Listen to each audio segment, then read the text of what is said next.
मेहनत करता भी है या पेड़ के नीचे सोता है? अरे ठीक है माँ, ठीक है, तर्क से कोई फायदा नहीं। जब मेरे पास पैसा होगा तब सब करूँगा, घर भी बनवाऊंगा और गाय भी खरीदूंगा, ठीक है? पता नहीं और कब करेगा, अगले जन्म में। जा तू अपना काम कर, तुझे कुछ करने की जरूरत नहीं, पूरी जिंदगी बस हवा खाते घूम।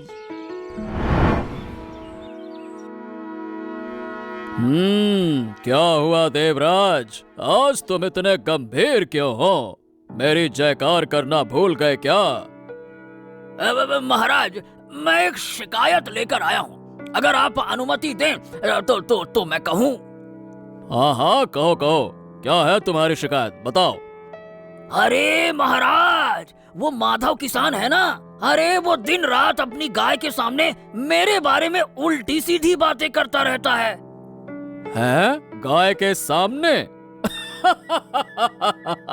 अरे देवराज, ये तुम क्या कह रहे हो, तुम्हें पता भी है?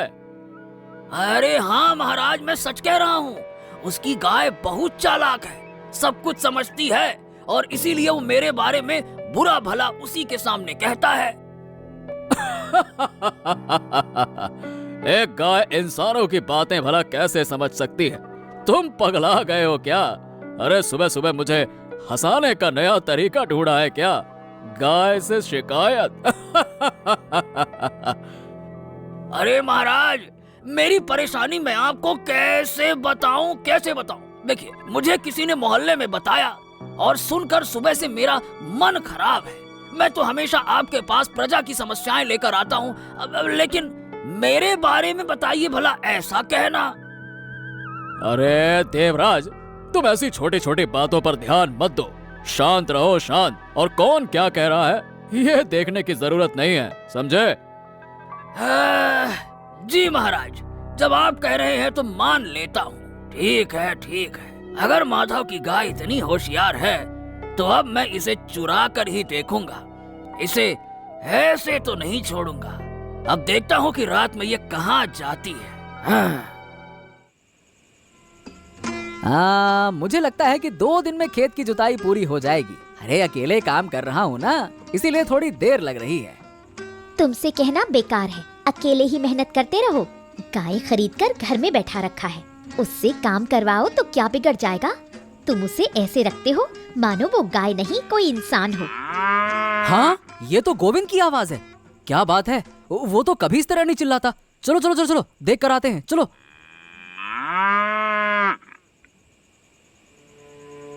इसकी रस्सी कैसे खुल गई? तुमने इसे बांधा नहीं था क्या? मैंने तो अच्छी तरह बांधा था, क्या ये खुद ही रस्सी खोलकर बाहर आ गया है? लेकिन इसके मुंह पे ये क्या है? ये इतना चमक क्यों रहा है? रुको रुको रुको रुको, मैं देखता हूँ ये क्या है भाई। हैं? ए गोविंद, ये तू कहाँ से लाया? अरे ये तो सोना है, सोना। हाँ सच में ये तो सोना है। लेकिन गोविंद, ये सोना कहाँ से लाया? ये तो बहुत कीमती है, अगर किसी को पता चल गया तो क्या होगा? अरे तुम बेकार में डर रही हो, किसी को पता नहीं चलेगा। मैंने कहा था ना, गोविंद एक दिन हमारी किस्मत बदल देगा। देखो, आज उसने हमारे लिए सोना लाया है, सोना। हाँ। अच्छा, तो ये सब चोरी छुपे कर रहे हो उस गाय के जरिए। ठीक है ठीक है, अब मैं भी देखता हूँ। सही समय आने दो, उस गाय को चुरा कर ही रहूंगा। हाँ, अब देखता हूँ ये गाय रात में कहाँ जाती है। हाँ। महारानी, आज हवा बहुत प्यारी है। सुबह सुबह आपके साथ घूमने आना बहुत अच्छा लगता है। वो तो है दासी, काम करने में तुम्हें बहुत आलस आता है। अगर घूमने जा सको तो कुछ और तो तुम्हें चाहिए ही नहीं। दासी, अजीब बात देख रही हूँ। वो किसान बैल की जगह खुद खेत में काम करते हुए दिख रहा है। वो आदमी लगता है कि मूर्ख है। बैल से खेती करवा देता तो उसकी मेहनत कम हो जाती। ओ किसान, तुम्हारा बैल तो कुछ कर नहीं रहा और तुम खुद काम कर रहे हो। ये मेरा प्यारा बैल है महारानी, इसे काम नहीं करने दूंगा। अरे आराम करे, बस मैं तो यही चाहता हूँ। बाकी काम मैं खुद कर लूंगा। हाँ। क्या कह रहे हो? बैल से खेती नहीं करवा रहे और उसे आराम दे रहे हो, ये तो बहुत अजीब बात है। हाँ, गोविंद बाकी बैलों की तरह नहीं है। इसके दिमाग में बहुत समझ है, बहुत समझ। बहुत चालाक है मेरा गोविंद महारानी, इसीलिए इसे आराम करने दे रहा हूँ। आराम करे, आराम करे। बैल का दिमाग, क्या अजीब बात है। तुम्हारी बात सुनकर मुझे सच में हंसी आ रही है। देखो महारानी, बैल सच में जैसे इसके शब्दों से सहमत हो रहा है। अच्छा, तुम्हें देखकर मुझे बहुत अच्छा लगा। निर्बल जीवों के प्रति इतनी स्नेह भावना और किसी में नहीं होती। क्या है आदित्य, कहाँ जा रहे हो? और कहाँ जाऊंगा मंत्री महोदय, अपने खेत में जा रहा हूँ मेहनत करने के लिए। यही तो काम है। अगर एक दिन मेहनत नहीं की तो खाना नहीं मिलेगा।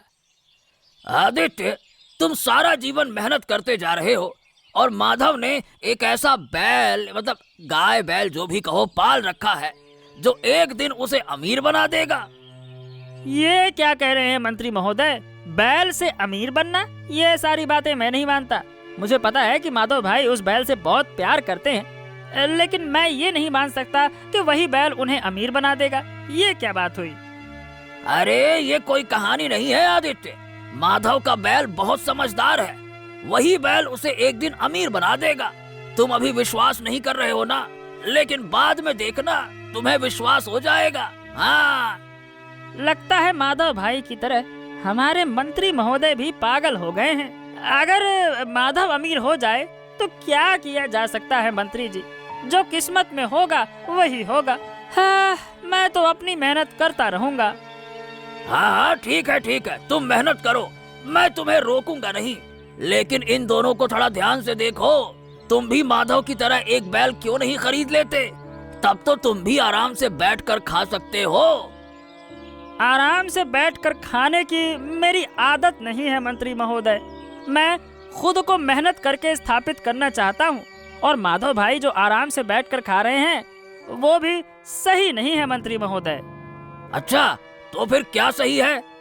अरे माधव भाई अपने बैल से बेइंतहा प्यार करते हैं, इसीलिए उससे ज्यादा काम वाम नहीं कराना चाहते। अरे उसे तो बांध दिया पेड़ के नीचे आराम करने के लिए छांव में, और खुद धूप में खेत में दनादन मेहनत पे मेहनत किए जा रहे हैं, पसीना बहाए जा रहे हैं। देखो। हो आदित्य, तुम बहुत मूर्ख हो।